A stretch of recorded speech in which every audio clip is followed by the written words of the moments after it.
obstacle, but for him, there was no lock good enough that he couldn't open. It didn't take long before he was standing in front of a room filled with treasures. In all directions, he saw a lot of gold and jewels. More importantly, Memento told him to look further ahead. When he did, he was surprised because it was exactly what he was looking for. He checked the artifacts and saw that the dagger and the helmet were nothing special. They didn't compare to his Barak artifact on his wrist. Memento, almost drooling, told him to give them all to him to eat. Stetch did so, and upon consuming the two artifacts, Memento increased his capabilities. His mana limit went from 850 to 3250. His lightning ability evolved, unlocking a new skill called Tesla. Observing all this, a sort of system window, not much explored by us, appeared. He realized he was much stronger now, but there were still many abilities locked that needed much more mana than he could currently handle. This motivated him to become even stronger. He handed over two artifacts, but there was still one that was different. He tried to open the vial to understand what it was, but he couldn't. So, he decided to take it with him and study it later. After collecting as much gold as he could carry, since gold is very heavy, he encountered a now awake monster on his way out. Damn! The effect didn't last long at all. He grabbed his dagger and quickly stabbed the creature in the neck. Before he could execute an explosion skill, another monster hit him, throwing him far away. The blow was strong, dragging him several meters on the ground and even making him bleed from his mouth. He wanted to leave unnoticed, but it looked like he would have to fight this creature. Stetch prepared to cast a wind spell, but it was nullified, almost causing him to be fatally struck by the giant monster. He didn't understand what was happening. Memento said there must be Dispellium embedded in these walls, an impressive piece of work. Dispellium is an extremely rare material that nullifies any magic. It's used to make cuffs for wizards. This information made Stetch very angry, especially because it was extremely expensive. So, this is what the country collected so many taxes from the people for. Outside, Elena sighed. It had been a long time since he went in, so it was time. She activated her artifact and then shot arrows at the castle. She made a big bow this time and remembered this was Aida's specialty. Elena had no experience with large bows. Despite this, she successfully fired the incredibly powerful arrows at the castle. The impact was so powerful that the guards wondered if it was a bazooka. Elena, with her sharp vision, said she was about 500 meters away from them, so they definitely wouldn't notice her location in this forest. She then prepared to fire more and more shots. Soon, the entire fortress was trembling. The enemies announced they were under attack from an army. Dozens of bazookas were hitting the fortress. Chelsea, upon hearing there were enemies, began to sweat with worry. It's always at crucial moments that bad things can happen. He shouted for everyone to locate the enemies. But, as the soldiers observed, it seemed they couldn't react or defend themselves. One of the men on the wall noticed the shots were coming from deep in the forest, and shortly after realizing this, he was hit by one of the arrows. Chelsea shouted for them to enter the forest and find the enemy. It's just one person. Gordon, realizing the attack, went to Chelsea to get information about what was happening. The man warned it was very dangerous to be outside. Someone in the forest was destroying the castle. They ordered the bridges to be raised so no one could enter the castle. Observing this, he said they couldn't stop her. Her next shot perfectly hit the bridge chains, causing it to collapse to the ground. Even the girl was surprised by this attack power. It was difficult to control. While Elena caused chaos at the castle, deep underground, Stetch fought the creature. Unable to use magic, how could he defeat such a large monster? Memento, acting as an advisor, said that when they couldn't use mana, he was also affected by it. But that wasn't so bad. This was the perfect opportunity for Stetch. The protagonist was furious. How could this be perfect for him? Was he going crazy? Then, he remembered that Stetch had worked hard to get a new sword and armor. Was his partner an idiot after all? Motivated by his companion's words, he found an opening and attacked the creature from behind, stabbing the blade into its neck. Resilient, he then activated the gunpowder explosion embedded in his sword. Seeing the effect, Memento commented that this was what he was talking about. That crazy dwarf was able to make something this powerful? Stetch remarked that this could blow his arm off at any moment. The other Burnapa attacked quickly. He dodged the creature's attack by jumping to the ceiling. Using another ammo capsule, he prepared his dagger. When the creature had its back turned, he had the opportunity to attack again. But before he could get close, the monster quickly turned and roared ferociously at him. It had many teeth, its breath was heavy, and the sound was very loud. So, to create a new opening, he faced the monster, and when it attacked, he slid under it. Stetch used his sword and didn't need to use the explosion. The flesh underneath wasn't tough, and he cut the Burnapa's belly like butter. I presume even its privates were cut in half. Now he regretted not exploding and burning the monster, as he was covered in the stinking creature's remains. Even Memento acknowledged that his partner now smelled like sewage. Stetch would trade all the treasure there for a bath at that moment. He tried to use the curse-eating ability, but it didn't work due to the mana-dissipating stones present. In this case, the burn up his mana would be wasted. Memento wondered how Stetch would carry so much gold up. It was too heavy to climb the well. This question made our protagonist think better. What should he hide now? He had already made a mess down here, and up there. Elena must have caused chaos too. He said that, in this case, he would leave through the front door. All he needed to do now was find a way to get to the castle. Using a hidden lever, he pulled it, and an elevator opened in front of him. This led him into the castle, which was connected to the town chief's castle. The protagonist hid as some soldiers ran down the corridors, shouting that the castle was under attack and even the gate bridge was broken. Stetch, hiding, had no doubt that only Elena could cause such a commotion. Using his animal instincts, he analyzed the location of everything nearby that made noise. He knew where the stables were and heard the soldiers saying the enemy's weapon was arrows, but not normal ones, and that the bridge couldn't be closed. After that, he was sure it was Elena and decided his path. Jumping out a window, he headed to the horses. It didn't take long for the guards to see someone without armor riding a horse while carrying a sack so large it might be heavier than the horse itself. Stetch managed to escape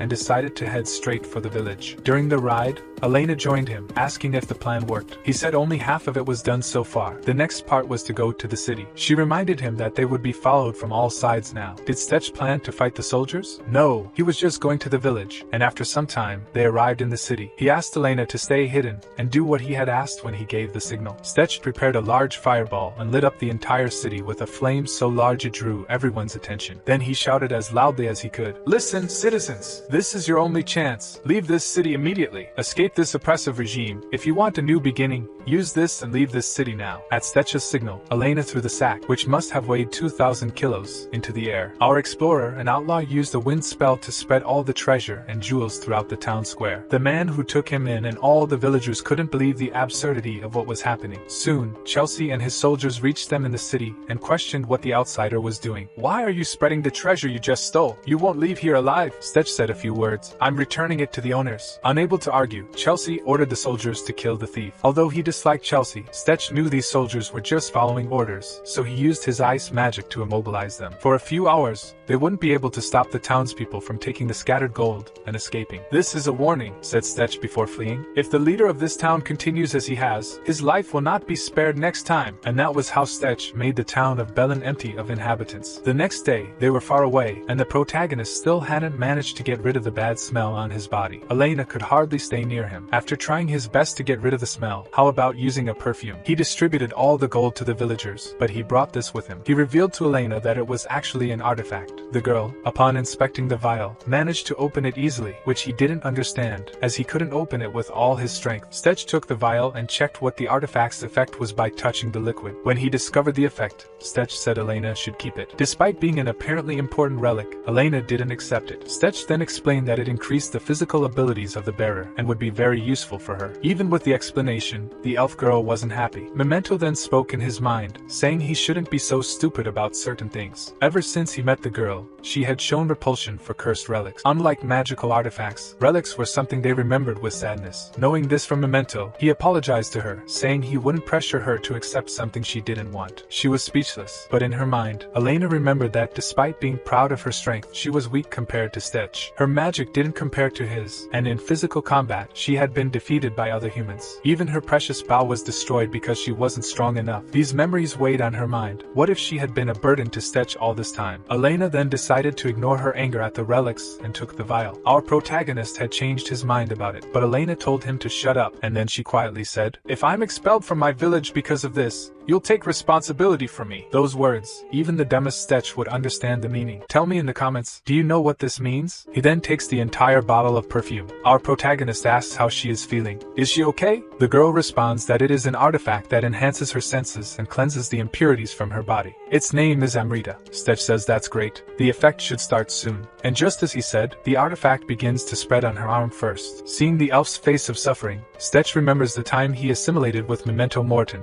For him it was like truly dying. But she must not panic. Everything will be fine. Elena simply collapses to the ground and passes out. Some time later, she regains her senses. When she opens her eyes, she feels her senses are overly sharp and her brain cannot process everything. Even her heartbeat sounds too loud, and she can feel each grain of dirt on her fingers. Stetch notices that his partner has finally woken up. So, how does she feel? Are you tired? Can you control your artifact? Our protagonist was worried, but Elena says that her senses are very enhanced and that smell is killing her. Can he please stop stinking? While things are being resolved between the duo, we are shown the royal family again. The prince has received a letter he was expecting. Laptors is not satisfied with the information he received. To avoid repeating what he read, the prince hands the letter to his general, Mark McDowell, to see for himself. It seems that Noble, who was sucking up to the prince and promised to deliver very valuable artifacts, was robbed by someone. The prince says he doesn't mind the lost artifacts, only his image being tarnished because someone dared to steal something that was his. Mark asks if they should go after the thieves, and the prince says that's obvious. An offense to him is an offense to the royal family, and must be punished. The prince, whom our protagonist hates so much, orders his general, Mark, to be responsible for tracking down this unknown person who is tarnishing the royal family's reputation. The man, holding one of the highest positions of power in the kingdom, accepts the mission to bring back the head of this person. Then, we finally return to our duo of adventurers. It seems strange, but the horse complains about being mistreated by Stetch, and somehow the animal feels superior to the human. After all, it is he who has beautiful legs warming his back. Elena, despite being blindfolded, can feel everything around her with her other senses. The elf has decided to deprive her eyes for now because her senses are too heightened for her to process. Since she can continue to travel even blindfolded this way, Stetch looks at the map to see the path they followed to their next destination. He chose the most difficult path possible to make sure they weren't being tracked. However, this path is worse than he thought. From now on, they wouldn't be able to continue on horseback. Elena asks him to wait. She can feel something he doesn't imagine is nearby. Elena removes her blindfolds to confirm. Its wings flapping and approaching. To confirm the girl's suspicions, Stetch activates his animal instinct to also enhance his senses. To his surprise, he detects nothing. So how can she hear that far? She explains that it's the roar of a monster and a faint sound of humans. She asks Stetch if he will save them. The protagonist says it doesn't make sense for soldiers to be in this forest. That means they are people who deserve to be saved. The problem is how to cross this bridge, and this fog is very dangerous. In that case, Elena tells him to step back. It seems the monster has noticed them. When Elena pulls out her bow, Stetch recognizes that it looks really cool. Even cooler is when the artifact's curse accumulates in her left eye. When her cursed artifact concentrates on her vision, the Sharingan comes into play, and her arrow seems to travel miles to the target. He wonders, did it hit? Just one shot exhausted Elena, and she said yes, and the humans also noticed. While Stetch was trying to see what was in the distance, Elena can't even stand up and almost collapses. Just one activation is very tiring. She needs to get used to it first. They then walk slowly across the bridge. They abandon the horse. As they walk towards the direction of the battle, at the site of the confrontation, the humans are injured. It doesn't even seem like they came out victorious. If it weren't for the external help, they would have died. While they were still treating the injured, the duo arrived at the scene. And what surprises Stetch is that unfortunately the group in trouble was that annoying guy. It didn't take long for that guy to call out to Stetch and say that this world is really small. They met again. Damn, Stetch thinks, what is he doing here? What is he planning? And the guy doesn't answer, he just says that fate is saying he should join his group. Stop resisting. Even if he refuses, he says he should at least join the meeting to find out what they are doing here, and that Stetch can help. He also greets Elena. He didn't immediately recognize her beauty due to the bandages and large coat. And after all, why is she blindfolded? Stetch seems to get annoyed with Memento because his artifact recognizes that Elena is better than him. It seems the girl is already mastering her artifact. Despite not wanting to do this, they follow to the camp of the thieves. They are camping here because the path ahead requires a bridge to pass. They are still building it. Stetch then asks what this has to do with fighting monsters out there. Then Garrett responds that they seem tasty and they need to eat to survive. Just thinking they would eat those monsters makes Elena nauseous. Are all humans that disgusting? Garrett knows that Brian Gosling doesn't want to go with him, but still, he insists on going to the group meeting to hear about their plans. Maybe he'll feel like helping them, and nothing like a good argument. He remembers that the bridge they need to move forward is destroyed. So, only when his group builds a new bridge they can pass. The only way to cross the mountains is via a bridge or using a cave, which is very dangerous. Knowing that the only way is to build a bridge or go through a cursed tunnel makes Stetch curious about the cause of the bridge's destruction. Despite Garrett's arguments, Stetch does not agree, so the man asks for at least a favor from him. So, sometime later, Stetch was using electricity to take down the monsters surrounding the camp. The humangos are powerful beasts, and yet they were annihilated by Stetch's enhanced electricity magic. The poor monsters were destroyed so thoroughly that there wasn't even anything left to eat. Garrett, having seen the powerful magic before, was still amazed because this was even more brutal. What kind of training has this guy been doing for this? This magic is even more powerful than conventional electricity magic, but Stetch knows it consumes a lot of mana, so it's not something he can use freely. Elena says Stetch seems tired. Doesn't he want to rest a bit? But in fact, he wants to test more abilities. He forms a concentrated shape of his electricity magic and asks Elena to inform the direction of the monsters. The elf, with her senses even sharper than Stetch's, says they are 400 meters to the right. Then, with a concentrated shot, he fires and hits the school of monsters flying towards them. The target was hit perfectly, but one monster survived. It screamed fiercely, causing Elena to suffer with her sensitive hearing. Unfortunately, among the monsters were some harpies. These creatures are much more powerful, and Garrett's group decides to help defeat them. However, Stetch yells for them to back off or they'll get hurt. When the protagonist prepares to make another electricity shot, Garrett yells for his companions to step back or they'll become barbecue. Stetch uses the full charge of his Arca magic, the Surge. A wave of electricity crosses the entire sky and destroys all the aerial monsters in front. This level of destruction was something no one there had ever seen in their lives or even knew was possible. Garrett, watching this, tells his companions that this is why he insists that this guy join them. After the magic, Garrett orders everyone to collect the monsters' bodies and help the injured. After using so much power, Stetch is a bit tired. Garrett even questions why he is making so much effort if he doesn't like him. He also says that the girl, from afar, the protagonist, is tired due to being stunned by the noise. So, the best thing to do is for them to join to rest. They don't need to help. And that was how 2 days passed. While they rested, Garrett's men managed to rebuild the main bridge. Garrett offers food as a reward. Thanks to the two adventurers, the monsters stayed away since then. Those things dominated the territory and were eliminated. Now this place will be safe for a long time. Garrett was explaining that they will be safe here for some time, and can even charge a toll for the new bridge they built. Their discussion was interrupted when the little dwarf came to inform that their pursuers were spotted near this place. They did not expect this, so Garrett runs to the location to check if they are safe. They are not friends, but Elena asks if they should help. Stetch doesn't admit that he likes these people, but decides he will investigate alone. Elena should stay here and keep an eye on the situation. It didn't take long for the two to be watching from afar a caravan that stopped near the mountains. This group has been following them for a long time, and they've had countless fights while being hunted. And this time, it seems the group is bigger, with more mercenary soldiers. Judging by that flag, he recognizes whose soldiers they are. They hired a mercenary group called Drakes. They are powerful, so they won't be able to provoke them and run away. Despite everyone in the room recognizing the strength of this group, Stetch had no idea who those people were. Garrett explains that they are famous in the kingdom, especially their leader named Garrett. He is called the Dragon Destroyer or Dragon Slayer. This surprises Elena. A human managed to kill a dragon? The truth is that man never killed a dragon. It's just propaganda he created himself. But that doesn't mean he isn't really powerful. He then asks why that special name must have a reason. The explanation is that the artifact he carries with the dragon head is called Spiratus. It can shoot explosive bullets like a dragon's shot. Despite Garrett's words, Elena questioned why that seems impressive. For a moment, Garrett forgot he was talking to two monsters, but he argues again that it has infinite bullets, as it can eat stone and shoot explosions. Memento tells his owner that this is easy, that artifact is no big deal. Anyway, Garrett didn't convince the two that that man is really powerful, and so far they have only fled from that group. But now their plan is to defeat them. Stetch questioned if they are counting on his help. Garrett responds that of course, after all, Stetch is the strongest member of this group. Our protagonist never accepted joining this group, and questioned why Garrett can't infiltrate them and kill everyone. After all, they have the artifact that makes people invisible. Irritated, the man says it makes you invisible, and if it were possible to make other people invisible, they wouldn't even be here asking for Stetch's help. Memento, speaking in our protagonist's head, says the man is telling the truth. The ability to enter another astral dimension costs a lot for the user. Just one person would already be impossible. And it was only with this explanation that our protagonist understood why Garrett was so tired in the battle they had. If Stetch decided to help, Elena asks what they should do.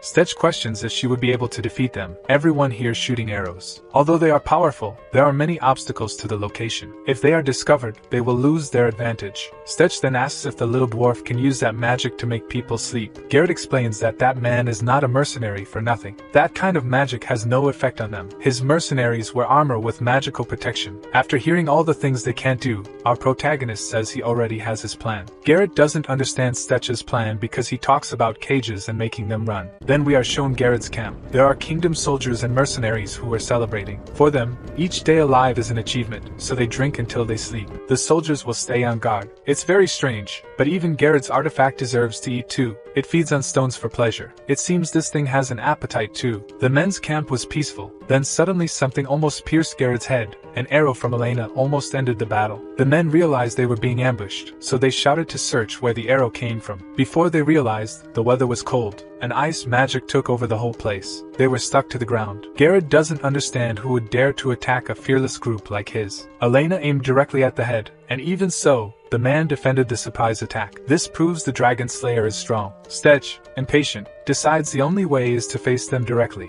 Long-distance attacks won't be enough. Garrett had to admit that Stetch has giant balls indeed. He can't even imagine what lies between them. Don't judge me. Those were the character's words. I didn't make it up. Garrett was surprised to see that the attack against his powerful group was being done by only 2 people. Now that the enemies appeared, he breaks free from the ice easily. He was just waiting for the enemy to think he had an advantage. What most bothered Garrett is that the mercenary was insulting, calling them bandits. But the man identifies himself as a righteous man helping the poor. Even Stetch agrees with Garrett that they are bandits. No need to try to deceive people. Garrett was completely confident in his victory against these 2 people. Stetch tries to attack them with his electricity-imbued blade. It had no effect, and he almost had his face crushed with a punch. The man didn't have the speed of the 2 thieves, so Garrett hit him from behind easily, but Garrett's defense made up for his lack of mobility. The attack was useless, and the enemy's counterattack was almost lethal. Luckily, he could enter the dimension of idiots to escape. I mean, the astral dimension. Garrett realized they were not just ordinary bandits, and was alarmed when he was hit by arrows. He was worried because there was another member, and assumed it was the same one who shot at him first. He wondered how they managed to get close to him like this. The protagonist ran towards him, aiming at the center of Garrett's armor. He attacked with his sword and pressed the release button, causing an explosion. Garrett coughed up all the food from before, worrying his soldiers. Stetch assumed the attack should have pierced through, but he was surprised, as Garrett backed off in time to soften the blow. The giant smiled and praised the protagonist's weapon, but now it's his turn to show his strength. The protagonist ran towards the mercenary soldiers, and despite being criminals, the man had genuine concern in protecting his soldiers. Garrett ran to attack the protagonist using his fists this time. Stetch tried to block and was pushed back, maybe breaking his arm. Before he could recover, Garrett ran again for an even stronger attack. Elena was worried because he was too close not to hit Stetch too with an arrow strong enough to overcome the armor. Garrett also didn't know how he could help in this fight without some attack strong enough. Memento recognizes that this Garrett is strong. He acknowledges his flaws and compensates with the right items and strategies. Stetch, even close to being crushed, told Memento to save the praise for when they defeat the enemy. The protagonist decided to try to block the artifact's blow with his sword with electricity magic. He was able to repel the attack, but it didn't cause any damage to the giant man. Then he wondered if his magic would work. He used the explosion ability and attacked, but Garrett absorbed the attack with his artifact. This shocked Stetch, as Garrett was a much more difficult opponent than he thought. Garrett reveals that he expected the man to have a magical artifact. He claims to have defeated countless people like Stetch. Garrett ran to attack him, but missed because he is very slow. The soldiers cheered for their leader, and despite the disadvantage, Stetch insists on the same attack. Even Garrett questioned if he is dumb enough to try the same attack that doesn't work several times, and despite being underestimated, Stetch was smiling. Garrett was ready to attack again, but unexpectedly, he fired his artifact at the ground, destroying the entire place's ground, and with that, the ice holding his soldiers was destroyed. All his men were free now. They were ready to join the boss in battle, but Garrett ordered them to stay out, as it's very dangerous for them. Understanding their leader's words, the men retreated because they knew the man was ready to do something much more dangerous. The giant challenged Stetch again to continue the battle, and so the protagonist did, attacking directly with more speed. He didn't expect the man to choose close combat. Is it really a good choice to want to fight at close range? The closer he is, the farther he is from using his soldiers as a shield. Stetch, with his malicious smile, replied that this was what he wanted. Now his men are in his cage. Garrett didn't immediately understand what that meant, but soon the screams from afar made him realize what Stetch meant. All the soldiers were in shock on the ground, literally. They were well done inside. Garrett didn't realize another wizard was with them. The truth is, there's no other wizard, but Stetch's ability used on a large scale, creating a cage that hits anyone trying to leave its area. The weaker soldiers can't resist like Garrett and can't escape. Even Garrett found Stetch's methods cowardly. This bastard is the true villain here. Now that they can't escape, what remains for them is to try to help their boss in combat. This explains how Stetch wanted to make a cage. Now, Garrett comes into action and, with his artifact, defeats the weaker mercenaries. Garrett feels weak dealing with these wimps while Stetch faces the real boss alone. Even Elena, who is distant, can handle the common and weak soldiers. For Garrett, it's even more surprising to realize that the woman aims directly at the joints. It's not just a boyfriend, she is also scary. After a few seconds, all the soldiers were defeated, and one was taken as a hostage. Garrett was furious and questioned if they had no dignity. How can they fight so dirty? Stetch even gets annoyed hearing these words from a mercenary. A life and death duel has no rules, and dead people can't complain. He prepares to cast his wind magic, and Garrett repeats that magic has no effect on his magical armor. Despite all Garrett's confidence, this attack has a great physical power, and even his strong armor doesn't block the powerful impact. Garrett now realizes his opponent was conserving energy before. That wasn't his most powerful attack. Stetch shouts that now he got him. Then Garrett helps and attacks directly the giant dragon slayer. The combined attacks force throws the man against the wall. At this moment, Garrett wonders, who is this guy? That magic is more powerful than a traditional wizard's. The man's armor was broken. Garrett then decides he can't hold back anymore. He will use everything he has now. Before he realized, one of the black spheres was above him and hit him powerfully with the electricity magic. Garrett can't help but be impressed with Stetch. Even so, Garrett, burned like barbecue meat, was still standing, but the sword would deliver the final blow. Facing his last moments, Memento shouted in Stetch's mind, "Dodge that now!" A shot almost took a piece of his ear, and then exploded in the background with deadly energy. This firepower goes beyond what they told. That's why he didn't use it. For sure it would kill his companions. Now on the brink of death, that's no longer a concern. Garrett was shooting in all directions hoping to hit the enemies, or cause the most damage possible before dying. Stetch didn't count on that. This way he has no way to counterattack. While the two men didn't know what to do, suddenly a green light hit the dragon's head. Garrett, curious about what that was, had only a few seconds to realize it was an arrow blocking the cannon. The explosion was so powerful that it must have burned the hair of everyone near the place. Of course, the responsible was Elena. Only the girl could hit an arrow with such precision. After the defeat of the mercenary leader,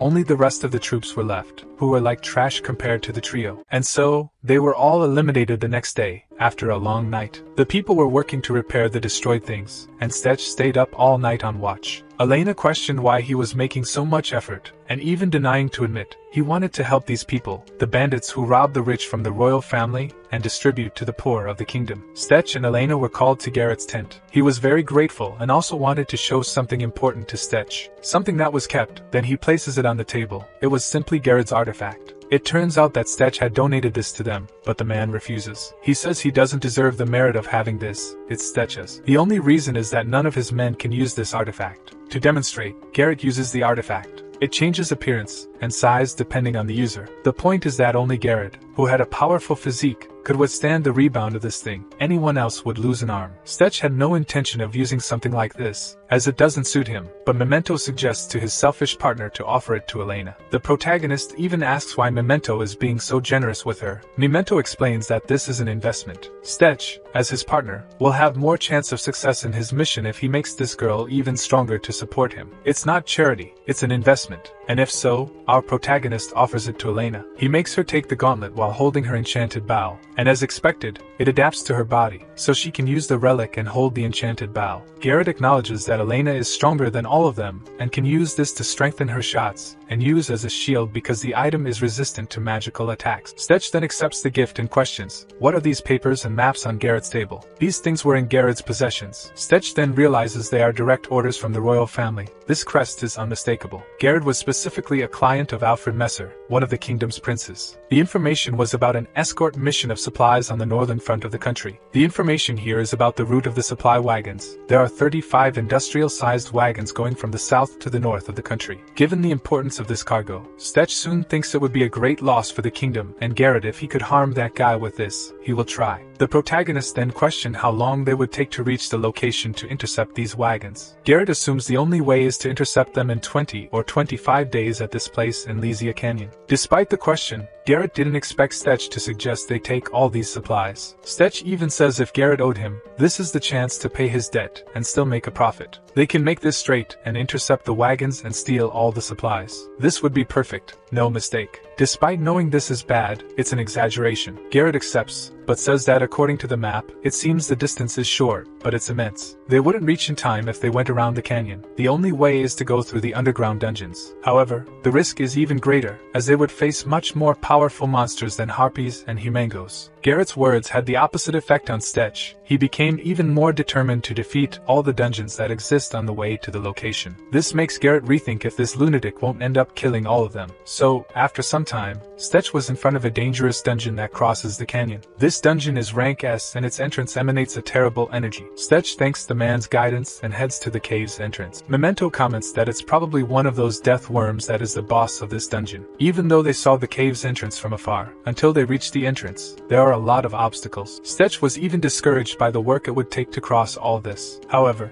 a strong explosion caught his attention, and when he went to check, Elena had the ability to destroy all the rocks along the way. Memento, admiring, says that's what a true archer is. I say more, these are the curves a beautiful archer should have, like those of Olympic archers. You comment if they are amazing or not. Later, everyone arrived at the dungeon, feeling an intimidating aura. Garrett wondered how such a cave could be natural. He never understood the mechanism of dungeons. Yawning, Stetch was asked by Garrett if he was alright. He explained that he was tired from spending the previous night gathering materials, but assured them he would be fine. Smiling, he stated that if they made it through the dungeon, they would reach the northern supply caravan quickly. Surprised, Garrett began to regret coming. Stetch suggested he stay behind, but Garrett, wanting to avoid concerns, said he would be the first to run if things got dangerous. This reassured Stetch. They entered the dungeon, while their comrades wished them luck and promised to build the bridge. Inside, the darkness made it difficult to see. Stetch slid his arm along the wall, and soon they heard a loud noise, which impressed Garrett. The dark energy seemed to indicate an S-grade dungeon. Suddenly, Stetch mentioned 65%. Confused, the others asked what it meant, and he explained that it was the survival rate for dungeons ranging from D to A, but this one seemed much worse. Concerned, Garrett asked about the survival rate for S-grade dungeons and was alarmed to hear it was 15%, dropping to 1% if they encountered the dungeon guardian. Memento, irritated, urged them to focus on moving forward. They delved deeper, and along the way, Memento Morton warned to watch out for traps behind them, as there were magical traps. Stetch used an automatic reflex to grab the two and quickly moved away. He looked at the trap and was certain they were magical traps. Elena was constantly scanning the area with Amrita but didn't notice anything and had no time to react. Stetch clarified that they were magical traps, so she couldn't detect them with her senses or mana flow, and most people were killed without even knowing what hit them. Memento commented that he was lucky because he was alert. Garrett asked Stetch if they could move forward, worried about the dangerous traps. Stetch suggested using an air blast to destroy the stones with the traps, an idea that pleased Garrett despite the risks. Memento considered that continuing to cast spells could exhaust their mana or cause the cave to collapse. Stetch reflected on the options, but Memento reminded him that the traps were triggered by living energy, suggesting that Stetch use the ring under his gloves to conceal his energy. Stetch, using his cursed equipment, covered his energy with a dark aura. Although he felt nauseous, he found the idea of using the curse interesting since it didn't consume much mana. He asked the others to stay back and move forward. They reached a huge magical trap. Memento instructed Stetch to pass through it, which he did cautiously. To his surprise, everything seemed to work as expected. Garrett asked what he was testing, and Stetch, excited, called them to follow, saying he had found a solution. I never want to do that again, you damn. At the end of the dungeon, they spotted a group of rock eaters, where the real adventure began. They jumped and used a tracking ability, guiding them to the center of the trail. Later, Stetch applied an elixir to Garrett's dagger, explaining that it was an extract of mahjong flower, capable of melting metal and minerals. Surprised, Garrett asked if it was safe to use that on weapons. Stetch assured him it was, as the extract only melts what's necessary, like the soil for the roots of mana flowers. He instructed Elena to pour some into the mouth of her artifact so her arrows could pierce the rock eater's shells. However, he warned that the effect diminishes with excessive use, so she should conserve her arrows. If they encountered any rock eaters, the plan was simple: focus on getting past them and proceed to their destination. Stetch used his pathfinding ability, guiding the group until an unexpected earthquake shook them. Puzzled, they wondered what could be happening. Elena, always alert, suggested that something was approaching. Stetch was pleased with the hypothesis, as it spared them the effort of searching for the enemies. Suddenly, a monster emerged from the ground. Stetch, reminding the group of the instructions, asked them to move forward while he dealt with delaying the monster. He raised his hand and launched an ice wave at the creature, attempting to freeze it. However, the rock eater shattered the ice and advanced, which worried Stetch. One of the monster's tentacles lunged at Stetch from one side, but Elena, quick and precise, aimed and hit the target, eliminating the tentacle. Stetch praised her growing archery skills, impressed with her accuracy. With the threat temporarily contained, everyone tried to flee. As he ran, Stetch enchanted his sword, preparing for the next attack. It didn't take long for another rock eater to emerge and attempt to attack him, but he sliced it in half with a decisive strike. However, more monsters emerged from the ground, attacking him in a group. Garrett, realizing the danger, rushed to help him, blocking some attacks and giving Stetch a chance to react. Even so, Stetch knew they couldn't face all those monsters alone. He instructed Garrett to keep fleeing, reminding him it wasn't the time to fight. As they ran for their lives, Elena, with her strengthened arrows, easily destroyed the approaching beasts. They kept running until they found an empty cave. Seeing a door, they quickly opened it, entered, and closed it behind them. Silence filled the place, and they sighed in relief, thinking the worst was over. But Stetch didn't let his guard down, knowing the real danger still followed them, the dungeon guardian. The guardian observed them from a distance. Memento Morton suspected it was indeed the guardian, but Garrett wanted to be sure, questioning why it only watched them without attacking. Stetch was also uncertain, so he picked up a stone and threw it at the guardian. The monster responded with a mocking smile before attacking him with an ice blast. Stetch barely managed to block it with his sword, but still got injured, bleeding. Quickly, he used a fireball to break the ice forming around him. Wiping the blood from his face, he smiled, excited to test the strength of this S-grade guardian. Concerned about how easily the guardian attacked, Stetch wondered if it was merely toying with them. The guardian retreated, seemingly uninterested. Stetch instructed Elena to cover him from behind, while he and Garrett attacked head-on. Garrett, realizing they were facing the dungeon boss, trembled with fear. Elena positioned herself at a distance, preparing her bow, while Stetch advanced with a fireball. Before the fire attack could reach the guardian, its cooling ability extinguished the flames, covering the area in a dense fog. Taking advantage of the visual obstruction, Stetch approached and attacked with his sword, but was surprised when ice emerged from the ground, wondering if it was another attack from the guardian. Elena shot an arrow that pushed the guardian back, giving Stetch the opportunity to strike with his sword. However, the guardian dodged, grabbed the sword,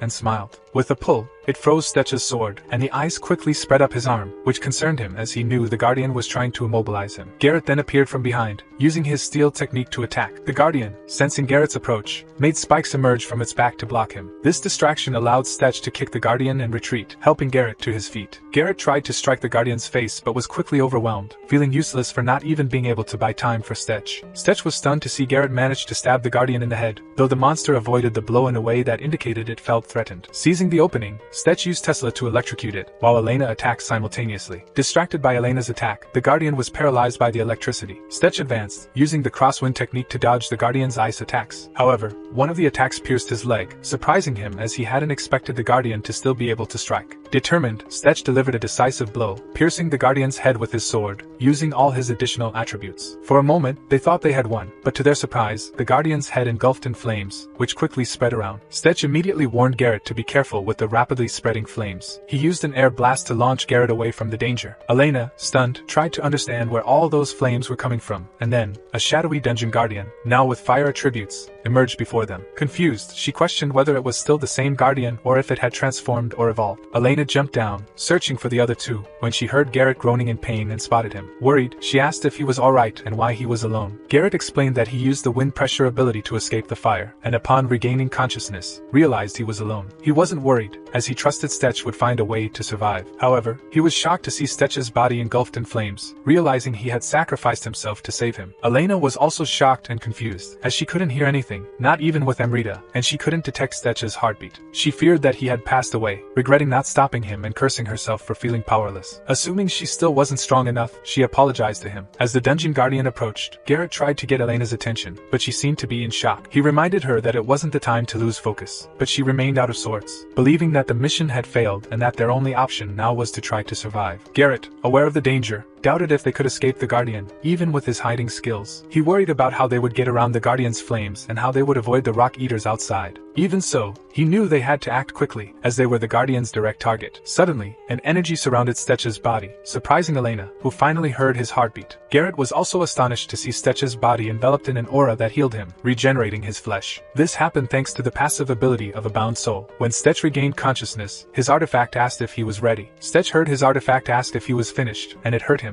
as he never imagined he would go through the resurrection process. The Dungeon Guardian, sensing the opportunity, tried to attack him again, but Stetch dodged with his crosswind ability. Furious, he commented that this could be his second death, but now he had more mana than ever. With the crosswind, he pushed the Guardian back. Picking up his sword and realizing that all his clothes had been burned, Stetch cursed the Guardian. Meanwhile, Garrett and Elena, still in shock from Stetch's resurrection without a single scratch, stared at him. Garrett, terrified, asked if he was still human. Elena, with a furious expression, made Stetch feel uncomfortable. Would they have preferred if I hadn't come back to life? I'm very sorry, explaining that he had no intention of deceiving them. Elena, however, focused on the battle, said he could explain later, as the Dungeon Guardian was the priority. Garrett knew the Guardian was the focus, but he was confused when he saw two of them. He asked if it was normal for a dungeon to have two guardians. Stetch, also perplexed, didn't understand what was happening, as it was the first time he had seen something like this. Faced with the situation, he instructed the two to deal with the Ice Guardian, while he would handle the Fire Guardian. He knew they needed to keep the Guardians separated, even if it was risky to fight one of them alone. Stetch charged at the Fire Dungeon Guardian, attacking it with his Ice Wave despite the elemental incompatibility. He wanted to show who was the boss and used Curse Devour, absorbing the dark energy from cursed items to strengthen his ability. Even after using some items, they still had 5 left for future situations. Stetch then enhanced his active Ice Wave ability into an avalanche, which surged towards the Guardian with massive waves of ice and snow, destroying everything in its path. The Fire Guardian emerged with huge flames, but the avalanche engulfed it. Stetch instructed his companions to hold off the Guardian while he, grabbing the Fire Guardian's head, used the Ice Wave to fight one-on-one with it. Elena fired an arrow, but the Guardian caught it. Stetch was surprised when Garrett attacked the Guardian with his sword, though it was difficult to pierce the creature's body. Ice spikes emerged from the Guardian, trying to hit Garrett, but he vanished from sight. The Guardian, furious, was struck by an arrow from Elena right in the opening in its head, which made it give her a fierce look. Garrett seized the opportunity and ran, kicking the arrow deeper into the Guardian's head, pushing it back. The Dungeon Guardian then charged at Garrett, punching him in the head and sending him flying toward Elena. Ice spikes began to emerge from the ground behind her, but Garrett warned her, allowing her to dodge in time. The situation was becoming critical, and if they didn't act quickly, it would be impossible to win. The Guardian's ice blast obstructed their vision, isolating Elena, who was attacked. She tried to defend herself, but the cold energy was so intense that it froze her artifact, making her arms almost immobile. Surrounded by ice tentacles, she couldn't find a way out. Stetch instructed her to use her vanishing ability, and Garrett grabbed her, running away. A massive explosion occurred, and a rock eater emerged from the ground, attacking. Elena struggled to breathe due to Garrett's ability, but he instructed her to calm down and breathe, warning that she might feel dizzy as it was her first time. Surprisingly,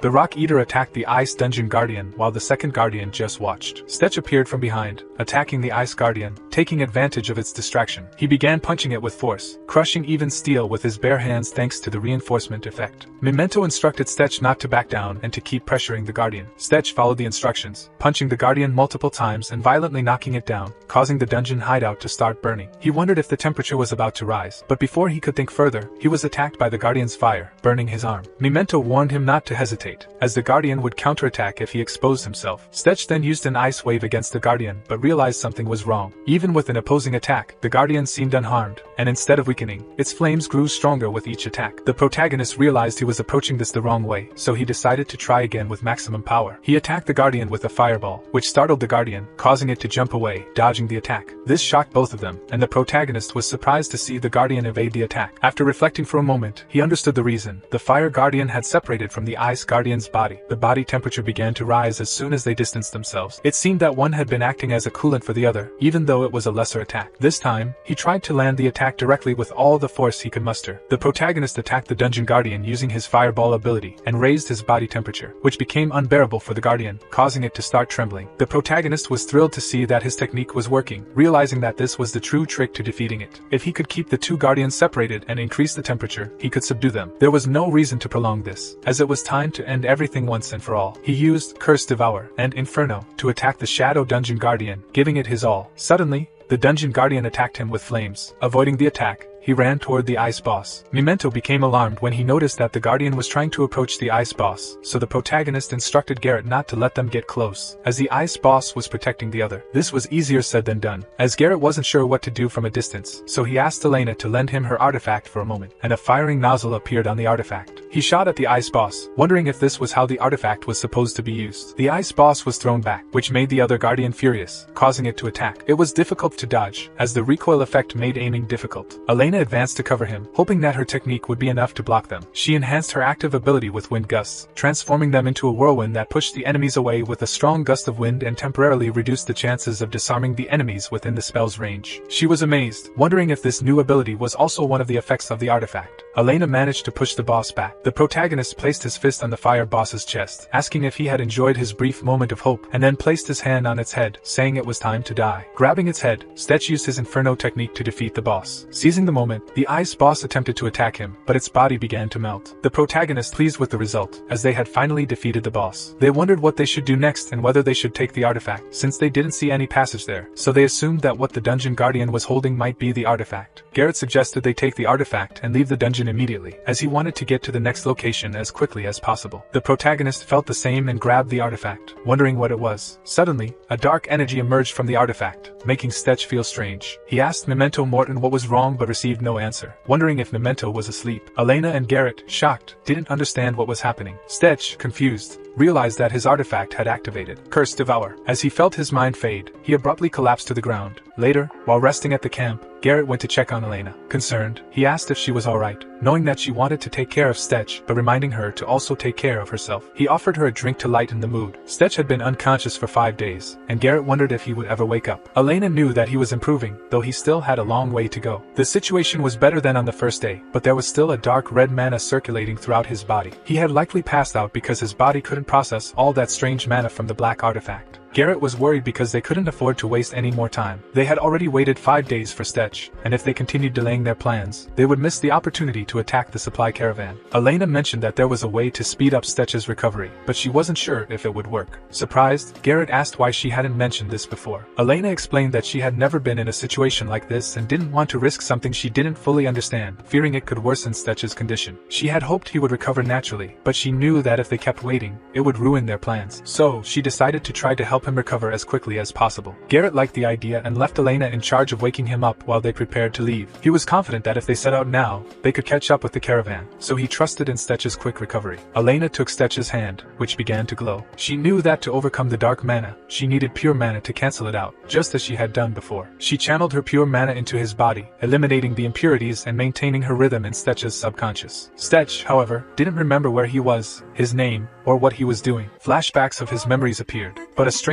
flashback of an unknown man left him confused. He wondered if that was someone else's memory. In the flashback, the man was sleeping with his head on a table, and upon waking, realized he didn't know when he had fallen asleep. He was happy to see 3 people standing before him, as he had finally created new life, but wondered why they weren't moving. He then remembered that he hadn't yet given them names, so their individual minds hadn't been activated. He used magic and wrote her name, Destra, the kind and supportive elf. After receiving the name, she was able to breathe and move. He named the dwarf Axton, an annoying and stout dwarf, but fair and honest. The human was named Kayan, a stubborn and determined human. All received the gift of life, and then the man welcomed them into the world, declaring himself the creator of the world. They asked their master to entrust his name to them as well, and before the man could say what his name was, we fast forward 500 years into the future. Kayan was in the forest when Axton appeared, calling him empty-headed. Furious, Kayan retorted, questioning Axton's ridiculous clothes and his father's taste in fashion. Irritated, Axton suggested a fight to see who would still be standing at the end, an idea that Kayan gladly accepted. Before they could start, Destra appeared, asking why they were fighting in their father's territory. She suggested that if they wanted to fight, they should choose a place where their father couldn't see them. Embarrassed, the two gave up the fight, agreeing not to brawl. They arrived at their father's house, where he greeted them with joy. He asked how they were and apologized for not visiting them sooner. The father, however, didn't mind, knowing they were busy with their own lives. He invited them to sit and brought out fruit to eat. Seeing the mess, Destra commented that the father needed to clean more often. She began tidying up the place using magic, which surprised Axton, who found it strange that after all this time, all she wanted to do was clean. When he remarked on this, Destra suggested that instead of cleaning, she could get rid of him. It had been 500 years since the man gave life to Destra, Axton, and Kayan. They inherited his ability to create, and over time, each of them created life forms similar to themselves, filling the once empty world with life. Soon, they were revered as gods by their creations. The man asked how things were going, as he hadn't seen them in a decade. Kayan commented that the people were almost the same as 300 years ago, farming and building resting places, but recently, more work had been needed due to the appearance of monsters. The man, surprised, wasn't aware of the monsters, so Axton explained that about 50 years ago, strange creatures began to appear and attack everything. They didn't know where they came from, but their numbers increased each year. The man realized why everyone was armed, something that hadn't been necessary for centuries. Kayan mentioned that although they didn't need the weapons, they needed to set an example as rulers. He noticed some manuscripts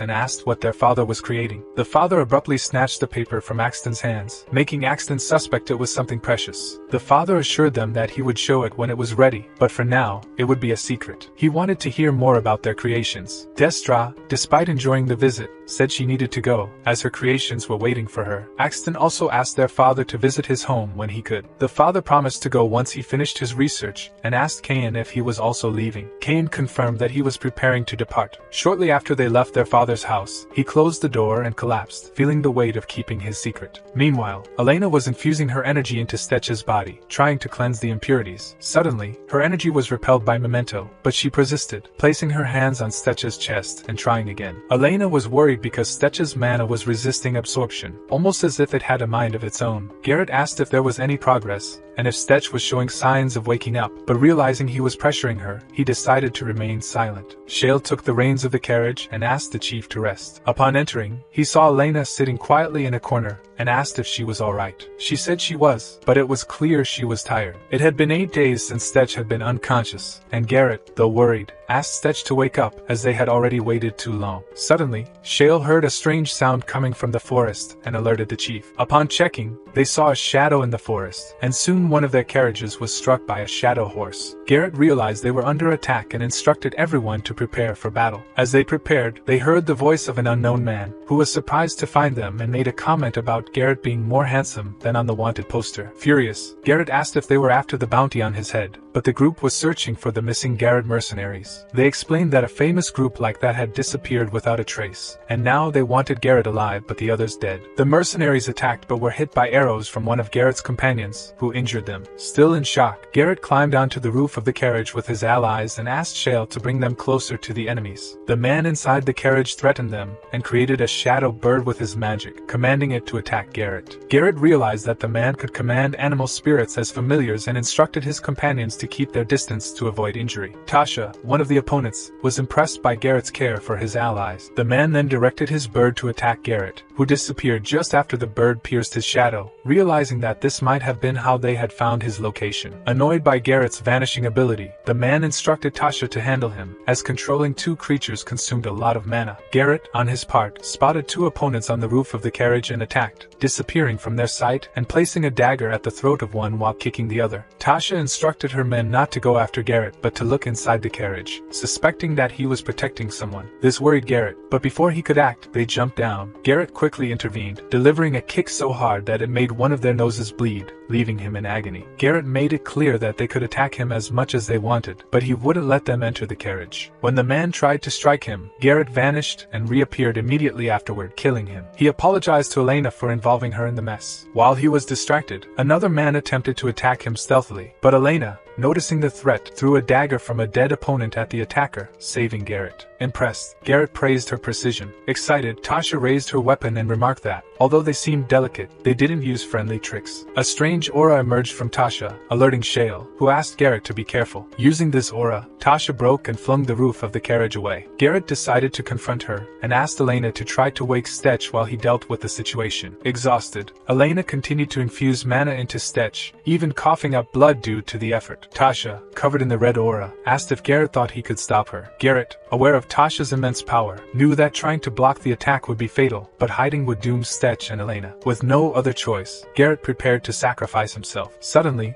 a burst of wind blew the enemies away. Stetch had awakened, apologizing for sleeping so long. Later, while resting at the camp, Garrett reflected on how Stetch had managed to defeat the pursuers with a single shot of his ability. Garrett suggested that Stetch be kind to Elena, as she was willing to sacrifice herself for him. Stetch, seeing Elena asleep, agreed, knowing he owed her a great deal. After Garrett left, Stetch confronted Memento, demanding answers about the black artifact. Memento, however, said that Stetch was not yet ready to know everything, leaving him furious and frustrated. Stetch began reflecting on the visions he had, deducing that Destra and Axton might be the gods of elves and dwarves, respectively, and that he had seen the supreme being who created them. While trying to make sense of the dream, Elena woke up. Stetch, happy to see her well, thanked her for waking him up. Elena, blushing, downplayed her efforts, saying she was just fulfilling her promise to protect him. Garrett, seeing the interaction between them, called them lovebirds, and asked them to join him. Stetch, irritated by the nickname, commented that Garrett was a real nuisance. They then gathered to discuss the next step. Garrett handed Stetch a pair of binoculars, pointing to the supply caravan they were pursuing. Although it was far away, Garrett was relieved that they had managed to catch up with the caravan despite the delays. He asked Stetch to get ready for the mission. Later, Garrett explained the plan by drawing on the ground, something the protagonist found unusual, but the others understood perfectly. During the discussion, one of Garrett's scouts arrived out of breath, bringing bad news. He explained that approaching the caravan was impossible because of a trainer with an Acuras, an extremely intelligent bird monster with eyesight almost as good as that of elves. Elena, though aware of these creatures, didn't know they could be trained. Garrett commented that it was possible to train in Acuras, but it had to start from birth, and they only obeyed a specific trainer. Additionally, because they were rare, they had a large search radius. Stetch wondered if there were more problems, noticing that Elena was holding her trembling arm. Garrett explained that Acuras cost a fortune, which irritated him, as it didn't affect the plan. The scout said that the most effective strategy to defend a caravan was to assign skilled sorcerers for defense and attack, using a mana detection ability. He believed that the caravan's troops might have equipment treated with Dispellium. Garrett agreed, noting that if they were using Dispellium, it would reduce the effectiveness of the sorcerers, leaving them with few options. Elena offered to take down the Acuras, but Stetch insisted that she should rest, concerned about her condition. Elena disagreed, saying she wasn't so weak that she couldn't take down a small bird. Reluctantly, Stetch allowed her to take a single shot. With the bird out of the way, they would have a strategic advantage over the caravan, but there was still uncertainty about the Dispellium. Stetch assured them that he had ways to get around it, even if it was present. Meanwhile, the caravan continued toward its destination, led by Sir Benedict, who noticed his assistant's fatigue. He assured him that they would soon reach the northern front, and asked him to hold on a little longer. The assistant reported that the Pidgeot was scanning the area around the caravan. After surveying the area, the bird returned, impressing the assistant and Sir Benedict with its performance. The Pidgeot prepared to make another round but suddenly fell dead to the ground, surprising the group. Seizing the opportunity, the bandits attacked, putting everyone on alert. Sir Benedict was shocked by the sudden attack, wondering who would dare to rob a royal caravan in broad daylight. Even with their troops well armed and protected with Dispellium, Garrett easily destroyed them. He smiled, satisfied with the progress of the plan. Sir Benedict, in a state of shock, suspected that the bandits were using an artifact powered by dark energy, which explained why the Dispellium wasn't effective against them. He ordered his troops to follow him to support the front, while the rear guard held firm. Assistant Atoll screamed in terror as he realized they were in trouble because someone was approaching from the rear. The most worrisome thing was that the enemy was a sorcerer, immune to their attacks. Memento, observing, found it amusing that they thought they could defeat him with mere shots, but he knew that wouldn't work. They were concerned because if the enemy was a sorcerer, they would need to engage in close combat, but they didn't want to show fear. Toll instructed his men to use the equipment coated with Dispellium if they could get close enough. The protagonist asked about the artifact, mentioning whether it would take an hour, but Memento reassured him that it wouldn't take more than 5 minutes. Stetch, irritated upon hearing this, thought that Memento was becoming too cocky. He aimed at the opponent and fired a beam that hit him squarely in the head, causing his eyes to roll back and turn white. The man began to tremble, which worried his friend, who asked what was happening. Before he could get a response, his companion slashed his own throat, and blood gushed out. Toll, witnessing everything, was alarmed, unable to comprehend what was happening, while the protagonist was fascinated by the scene. Memento smiled sinisterly, and his face began to emit mana, ready to defeat them all. Assistant Toll was paralyzed and confused, unable to understand what was happening to his companions, who, one by one, began to kill themselves. They were being possessed by Memento, and ended up attacking each other. After absorbing the black orb and fulfilling the requirements, Memento unlocked a new ability called Seizure. This ability allowed him to leave the ring and enter another person's body, completely controlling them. The most terrifying part was that, for an entire hour, Memento could enter and exit people's bodies at will. Toll should have paid more attention to what was happening. The protagonist, enchanting his sword, attacked and killed Toll. Memento appeared right behind, possessing one of the bodies and feeling powerful. He didn't know having his own body would be so convenient. The protagonist questioned Memento about his surprise, asking if he had never thought of this before. Memento held the sword, bringing the blade closer to the body he possessed, and commented that sometimes, when Stetch irritated him, he imagined taking over his body. The protagonist smiled, considering letting Memento do it, and slit the throat of the possessed man, killing him. Memento then remarked that if Stetch was so afraid to fight, he should retreat and stay with him, as he wanted to make the most of this new ability, which made Stetch uncomfortable. Benedict, meanwhile, was confused by the situation but knew that the supplies needed to reach the front lines. He wondered who that ghostly being was and why the soldiers behind him were fighting each other. Assistant Toll, still dazed, wanted a direct order from Benedict, fearing that those individuals would steal the entire caravan if they didn't act quickly. Benedict dismounted from his horse and organized the troops, devising a plan. He rushed toward Garrett to attack him, surprising him with his speed. Benedict attacked him with a sword, trying to corner him. Garrett, impressed by Benedict's speed, retreated, jumping back. Determined to prevent Garrett from using the artifact again, Benedict advanced and kicked him, interrupting his movement. Garrett was thrown against a tree and was surprised to see that Benedict had captured him before he could activate his camouflage. Benedict quickly approached and attacked with his sword, which Garrett managed to block using his dual swords. Benedict asked if Garrett was trying to sabotage the kingdom and if he didn't realize who he was stealing from. Garrett was perplexed to hear they were sabotaging the kingdom, recalling that the royal family of Venetia had been looting its people for centuries. Furious, Garrett asked if all they cared about was maintaining the front lines, even if it meant plundering their own people. Benedict, filled with rage, saw Toll running toward him and ordered him to attack Garrett. To his surprise, instead of attacking Garrett, Toll attacked him, leaving Benedict shocked and confused. Memento observed impressed, as Stetch fired from another angle, preventing Benedict from reacting. The protagonist commented that the fight ended in less than 10 minutes after the ability was activated, which was positive as it avoided greater risks. Garrett, on the other hand, asked where Stetch was, knowing he was around, probably feeling nauseous. Garrett handed him a drink to help ease the side effects. Stetch accepted the drink and remarked that it could be useful, as nausea was one of the side effects of the ability. He asked Garrett and his men if they had finished organizing everything. Garrett confirmed that they were almost done and that his companions had done an excellent job, thanks to his leadership, as they had suffered almost no damage. Stetch, drinking water, asked if they were nearly ready to depart. Garrett confirmed that they had gotten what they wanted, but asked why Stetch was so curious, suggesting that he could continue working for them if he wished. The protagonist, irritated, decided to take his leave, saying he would return to the Regia Valley, as the mission had taken longer than he expected and he wanted to return quickly. Garrett explained that by sending the supplies where they were needed, many people in the kingdom, too weak to defend themselves or starving, would benefit. Since the journey was long, they should start moving soon. He pointed to Bernard, instructing him to take the group wherever they wanted in the kingdom, as Elena seemed exhausted and deserved a rest. Garrett then asked Stetch if he had decided where they should go, but Stetch was still reflecting on it. Please subscribe to the channel if you like the videos and also give them a thumbs up. I'm happy you made it this far, and may God bless you.